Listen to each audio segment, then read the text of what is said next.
All right, so this experience, which is 3 hours and 38 minutes, let's talk about that.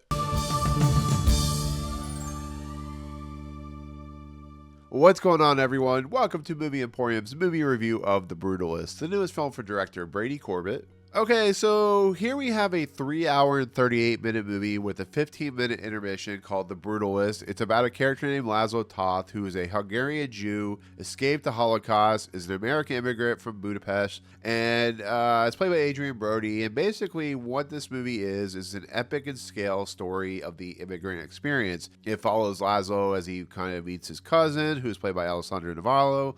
And then it leads him to this kind of work slash somewhat friendship relationship with a character played by Guy Pearce and his son Joe Alwyn. And it basically is a Zionistic film about an architect who is put into scenarios of how Americans treat immigrants, how immigrants deal with trying to create a world for themselves. And it's about a character who goes through an experience in a lot of respects. That's kind of what it boils down to. He also wants to get his wife out from of course, the Holocaust in World War II, who's played by Felicity Jones, and his niece, who's of course played by Raffey Cassidy. And that's exactly what it is. It's a 3 hour and 30-minute Jewish immigrant experience movie about an architect who is brought into a world that is full of chaos, full of intrigue, but is also very dangerous in a lot of respects. Okay, so I've repeated it several times. This movie is 3 hours and 38 minutes long. That will put off some people. Yes, there's a 15-minute intermission, which has like a really cool structure to it. But it's a really long movie. It's exceedingly in that nature of like a Lawrence of Arabia or There Will Be Blood or any of these really long epic movies with, the scope feel and the scope nature to it. And that's what this movie is trying to do. It's trying to give you that immigrant experience, and it's trying to represent it through like a Made in America or Once Upon a Time in America type of feel to it. So I've been hearing really good things about this movie. I've been hearing it's like one of the best movies of the year. Brady Corbet has he's put together something really unique, really like an experience. So I was really looking forward to this movie. I saw this movie like a month ago of this review. So I've been thinking about this movie for quite a while. That's just kind of what this movie needed. It needed time and breathing room to get my thoughts about what I thought about this movie. I kind of had an idea where I was going to go with it, but Adrien Brody, who's been an actor that has been kind of hit or miss in the last few years, last couple of decades, he of course won for The Pianist when it came to Oscar. I heard he's really good. Guy Pearce, who I've always loved, I heard is really good, Oscar-worthy contention. But I heard a lot of good things about this movie, so I was really excited to see this movie. I finally got the chance to see this movie, and I will say this movie's first half is absolutely perfect. It is well done. It's well executed. It's intriguing. It's essential viewing. I think when Laszlo Toth kind of builds himself up in this experience, builds himself up as an immigrant in a society that doesn't really treat immigrants very well, I think it does a really nice job. I think Adrien Brody gives like one of the best performances of the year. I think Guy Pearce is fantastic. I think Alessandro Navarro is fantastic. I think this movie just really, really works. There's an intrigue. There's a level of sincerity. There's a level of like unease. But it is a movie that really is structured to a really interesting point where if this was just a movie by itself, where it was like a two-part movie, this would have been like my movie of the year. It was that good. It kept me just enthralled for every second.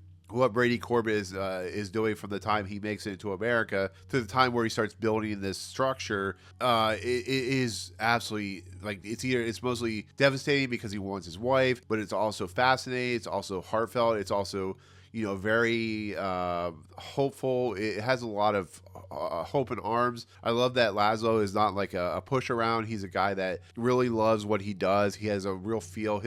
His heart is in these things. You see him build like this really nice library, and you start to see him meet these people like played by Guy Pearce and Joe Alwyn, who plays his son, Guy Pearce's son in this movie. There is a level of just a beauty in what is happening here. I thought it was an absolutely mesmerizing first half. I love how the music just like boom, boom, boom, just hits you in the force.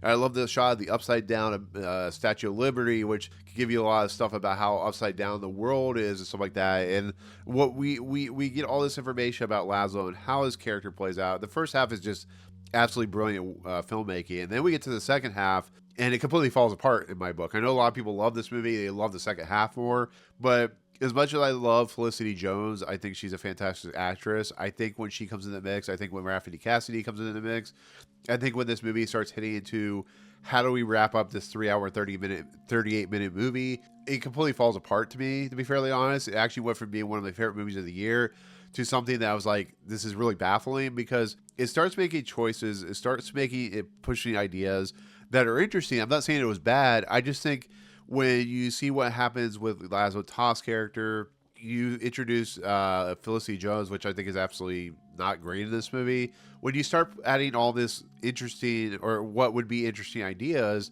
and you start putting Laszlo Toth in this predicament, I think it just really doesn't work to me. I think it's so strong in the beginning that this happens a lot of times when there's intermissions in between movies. It's like Lawrence of Arabia has the same issue, which is one of my favorite movies. Is it has this like fantastic buildup. It has this fantastic intrigue. It has this fantastic like almost payoff, and then the payoff continues, and it feels like it didn't need to happen. And I think the fact that they brought in Felicity Jones's character halfway through the movie and what she is doing really derails Laszlo Toth as a character. Like, I like Felicity Jones. I'm not trying to say she's a terrible actress. I just think that when they brought her in, the movie just completely falls off the cliff. And I think it's because of how she is portrayed, how she's put into the movie. I think it completely sidelines who Adrien Brody's character is.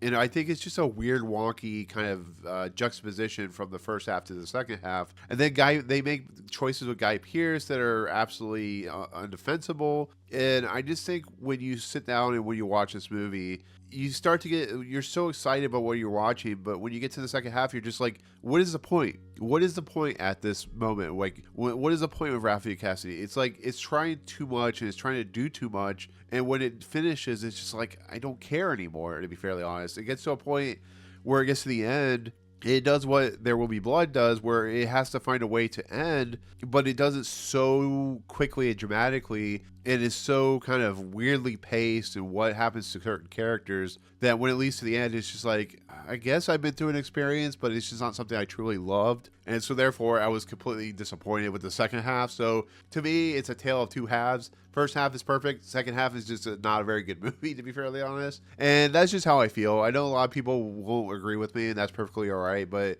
I still love the way this movie looks. I still love the music. I still love how Adrien Brody's character in the second half portrays. But I don't think it's helped by Felicity Jones, who I think is just really weird in this movie. I really don't. I think it's a really weird character arc. I think it tries to go places. I think it tries to attempt things, but I think this movie would have worked if it had been, the first half had been like a 2.5 hour movie, then the second half would have been a 2.5 hour movie, and you split up the two, and you put one out in 1 year, and put the second, I mean, whatever you have to do, because it just doesn't work in the second half. I think there's less time, less development, and it really is kind of a disgusting moment, like halfway through this, where I just feel like maybe it's the idea of like how the rich or treat the poor and stuff like that, which is what the first half truly is about. But overall, the second half of The Brutalist, I was just not a fan of. So overall, I still enjoyed the movie. I still think it's a fascinating tale, but I just think it's not in my top 10 for that reason. So there you go. But anyways, that'll be my take on The Brutalist, which will be in theaters soon. Check it out. You know, maybe it'll be something that you really enjoy. Maybe it'll be something that's really tedious to you. I don't know. But anyways, that's my take. So anyways, with that said, thank you so much for watching my review of The Brutalist. I do appreciate it. If you have seen this movie, comments below what you think of it. Are you looking forward to it? Will you stand through a 3 hour and 38 minute movie? Let me know. But otherwise, if you like what you see on this channel, awesome. Hit the subscribe button to join Movie Emporium. Hit that notification bell. Top films coming next. If you like this video, awesome. Hit that like button. And as always, we'll see you guys on the next video. Peace out, guys.